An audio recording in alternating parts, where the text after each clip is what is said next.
For the first time, you will choose where I go next. I will show you 10 restaurants and you pick the winner. If you remember, not so long ago we launched the attention game. A game in which restaurants can get the attention they deserve. Although it's not a squid game, there will be only one winner. You will decide it and I will be the humble ambassador who fulfills your will. First of all, I want to thank everyone who submitted. Don't be disencouraged if you don't make it this time. There were a lot of great submissions and it wasn't easy to make a shortlist. But eventually, we had to. We have selected 10 contenders, the best of the best. Promising restaurants from 4 different continents. Let's quickly go through the rules. I'm gonna present all the restaurants in this video. Then you will have to go to my Instagram, follow me and cast your vote. It's easy as ABC. Comment the chosen restaurant's number under the pinned image. And there you go, you have a valid vote. Now let the game begin. Our first contender is from the beautiful countryside of Slovenia. It is called Gyerkes. Gyerkes can be found on a family-owned land in the middle of the woods, inside a family winery. The kitchen is led by a quite young chef, the 26-year-old Rox Monkar. The place's great emphasis on seasonality, biodiversity and zero waste. Most of the vegetables served here are grown in the restaurant's own garden, and the dishes are based on what's in season. You will find a wine selection of biodiverse wines, partially from their own winery, and also homemade fermented beverages. We find ourselves in Bangkok, Thailand. There is a restaurant here in a 100-year-old house, where Sachin Pujari will lead you through India with food. It is called Indi. They favor the usage of charcoal grill and high-quality ingredients. Considering they are using a lot of Kashmiri mushrooms, which is quite rare and expensive, they are very proud of it. The modern, progressive tasting menus are built around Indian culture, stories, and of course, true Indian food.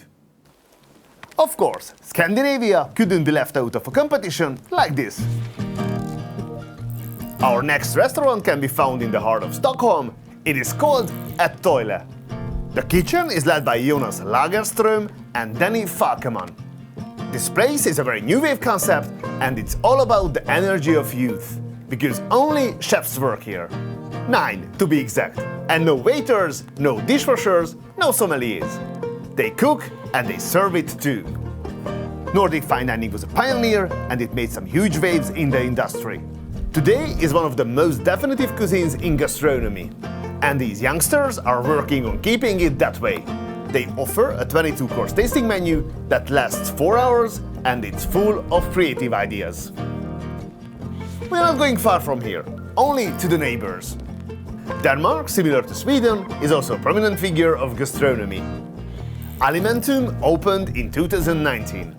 With Chef Søren at the steering wheel, they have a clear goal: becoming Denmark's most sustainable restaurant. That's an ambitious goal. There is a small farm called Lille Østegård about 30 kilometers away. This farm and the restaurant have a strong collaboration. The staff is quite regularly out there, planting, growing and harvesting. Along with some local products, that's all they work with in the kitchen. Next we are returning to Thailand, this time to Phuket. There is a restaurant here called the Smokacha Laboratory, led by chef Luca Mascolo. Although you will find here a creative 18-course tasting menu with fish and meat, it's worth mentioning the elevated vegan and vegetarian menus. The flavors are about wood fire, smoke, mixed with modern and classic elements. And you will also meet with a lot of molecular gastronomy experiments. Nothing is what it seems, as they say. Let's head back to Europe, to Germany. But not for typical European food. 1515 Rhinoceiros can be found in Nuremberg. And the chef is Vivian Zabold, who has Brazilian roots. Their style is a blend of traditional Brazilian cuisine and modern, innovative elements.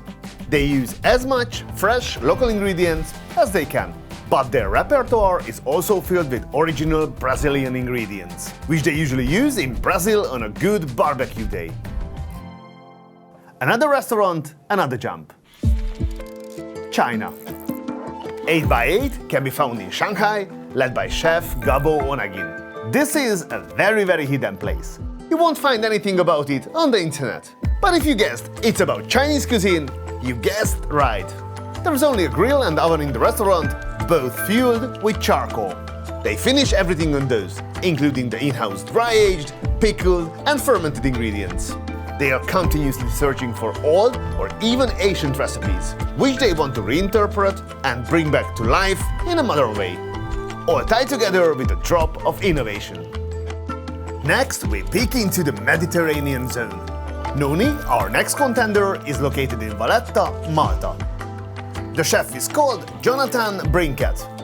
His kitchen stays true to its location and offers modern Mediterranean cuisine. A goal of theirs is to have their own farm, but for now it looks a bit distant. Nonetheless, they put a great effort into keeping the place as sustainable as they can.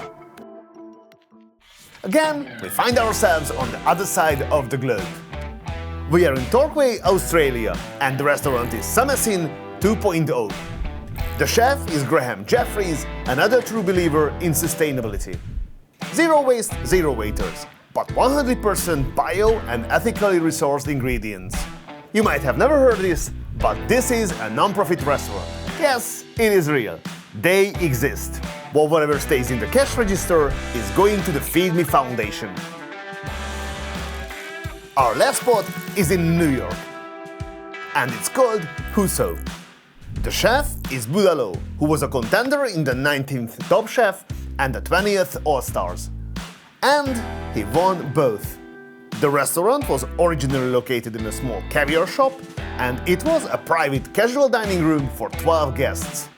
When Huso opened in Tribeca, their new and current location, it was amongst the best restaurant openings in that year. Considering it all started in a caviar shop, the menu lays great emphasis on caviar.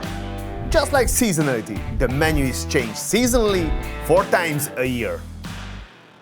Now this is your top 10.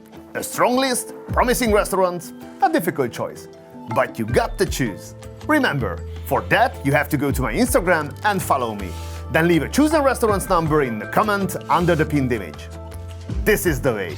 You will find links for the restaurants in the description. Get familiar with them and decide which you would like to see on this channel.